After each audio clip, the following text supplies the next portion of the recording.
Doctors say vaccinations offer the best chance at beating the pandemic, and Kansas City Public Schools is making a big move, one that's certain to be watched closely by many. KSHB 41 News reporter Sarah Plake explains.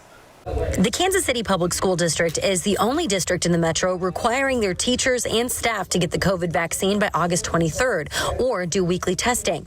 One board member wants to take it further and will ask the board to consider requiring the vaccine for students 12 and up. As we look at this empty playground now, this is what we're going to have to contemplate doing, yes or no, going virtual again, going back to vacant and empty schools if we don't take this pandemic seriously. Manny Abarca expects to get support on this, but isn't sure if the board will decide anything at the meeting on Wednesday. I think that's the necessary step in this current pandemic that we have to take. And it's not something that is new or uncommon. This is something we already require. We already require vaccines for certain different diseases that have eradicated those diseases, but this is not new. Missouri and Kansas public schools have a list of required vaccines for students. However, the COVID vaccine isn't on either list yet.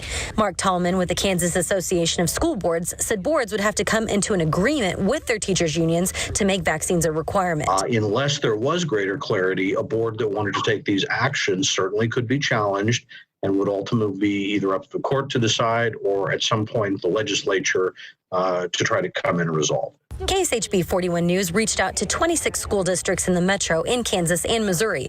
The 15 who responded all said no, they're not considering a vaccine requirement.